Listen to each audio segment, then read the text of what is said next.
Hello everyone, welcome to Easy to Learn Academy. আজিৰ এই ভিডিঅ'টোত তৃতীয় শ্ৰেণীৰ পৰিৱেশ অধ্যয়ন পাঠ্যপুথিৰ পাঠ নং 11 শৰীৰৰ যতন এই পাঠটোৰ যিখিনি পাঠভিত্তিক প্ৰশ্ন উত্তৰ আছে গোটেইখিনি এই ভিডিঅ'টোত আলোচনা কৰিম।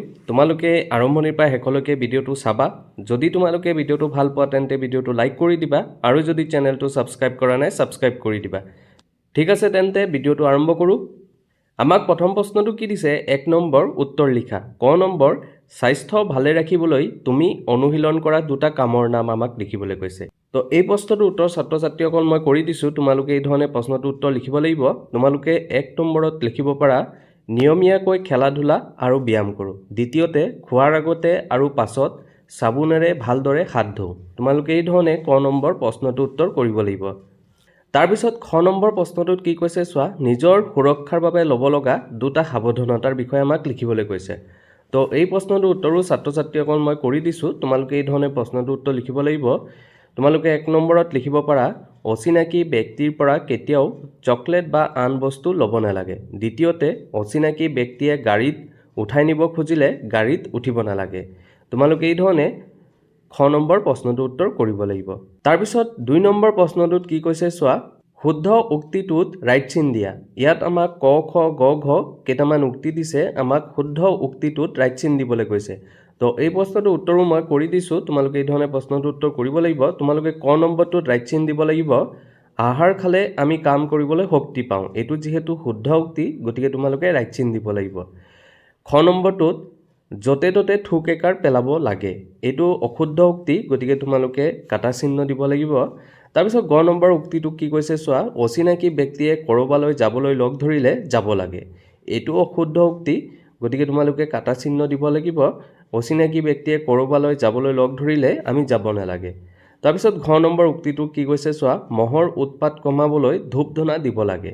তো এইটো হৈছে এটা শুদ্ধ উক্তি গতিকে তোমালোকে ৰাইট চিন দিব লাগিব। তোমালোকে এই ধৰণে 2 নম্বৰ শুদ্ধ উক্তিটোত ৰাইট চিন দিয়া এই প্ৰশ্নটোৰ উত্তৰ কৰিব লাগিব। তাৰপিছত 3 নম্বৰ প্ৰশ্নটোত কি কৈছে চোৱা খালী ঠাই পূৰ কৰা। ইয়াত আমাক কেইটামান খালী ঠাই দিছে, আমাক এই খালী ঠাইসমূহ পূৰাবলৈ কৈছে। তো ক নম্বৰ খালী ঠাইটোত তোমালোকে লিখিব লাগিব পুষ্টিকৰ আহাৰে। সু অভ্যাস আৰু পুষ্টিকৰ আহাৰে আমাৰ শৰীৰটো সুস্থ কৰি ৰাখে। তোমালোকে খালী ঠাইত পুষ্টিকৰ আহাৰে লিখিবা। তাৰপিছত খ নম্বৰ খালী ঠাইত তোমালোকে নকৰিলে জোৰেৰে এইটো লিখিব লাগিব সুৰক্ষিত অনুভৱ নকৰিলে জোৰেৰে চিঞৰি ডাঙৰক জনাব লাগে। তোমালোকে এই ধৰণে খ নম্বৰ খালী ঠাইটোত লিখিব লাগিব। তাৰপিছত গ নম্বৰ খালী ঠাইত তোমালোকে বেমাৰৰ বীজাণু লিখিব লাগিব। লেতেৰা পৰিৱেশত চকুৰে নেদেখা অলেখ বেমাৰৰ বীজাণু থাকে।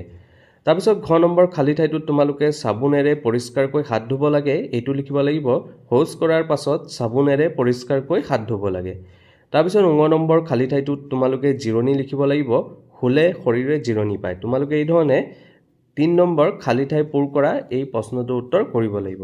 এতিয়া পিছৰ প্ৰশ্নটোত কি কৈছে চাওঁ আমি। এতিয়া 4 নম্বৰ প্ৰশ্নটোত কি কৈছে চোৱা তুমি খেলি ভাল পোৱা কেইটামান খেলৰ নাম লিখা। তো এই প্ৰশ্নটোৰ উত্তৰো ছাত্ৰ ছাত্ৰীসকল মই কৰি দিছো। তোমালোকে এই ধৰণে কেইটামান খেলৰ নাম লিখিব পাৰিবা ক্ৰিকেট, ফুটবল, বেডমিণ্টন, কাবাডী, দৌৰ আৰু টেবুল টেনিছ। তোমালোকে যদি অন্য কিবা খেল খেলি ভাল পোৱা সেইটো ইয়াত লিখিব পাৰিবা। এতিয়া পিছৰ প্ৰশ্ন 5 নম্বৰ প্ৰশ্নটোত কি কৈছে চোৱা শৰীৰ সুস্থ আৰু সবল কৰি ৰাখিবলৈ কি কি খাব লাগে লিখা।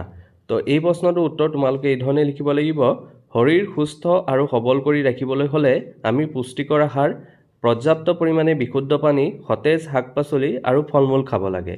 তোমালোকে এই ধৰণে 5 নম্বৰ প্ৰশ্নটোৰ উত্তৰ কৰিব লাগিব। তো ঠিক আছে ছাত্ৰ ছাত্ৰীসকল আজিৰ এই ভিডিঅ'টোত আমি তোমালোকৰ পৰিৱেশ অধ্যয়ন পাঠ্যপুথিৰ পাঠ নং 11 শৰীৰৰ যতন এই পাঠটোৰ যিখিনি পাঠভিত্তিক প্ৰশ্ন উত্তৰ আছিলে গোটেইখিনি এই ভিডিঅ'টোত আলোচনা কৰিলোঁ। আশা ৰাখিছোঁ তোমালোকে ভিডিঅ'টো ভাল পাইছা। যদি ভিডিঅ'টো ভাল পাইছা তেন্তে ভিডিঅ'টো লাইক কৰি দিবা আৰু যদি চেনেলটো সাবস্ক্ৰাইব কৰা নাই সাবস্ক্ৰাইব কৰি দিবা। ঠিক আছে তেন্তে আজিলৈ তোমালোকৰ পৰা বিদায় লওঁ। ধন্যবাদ, থেংক ইউ।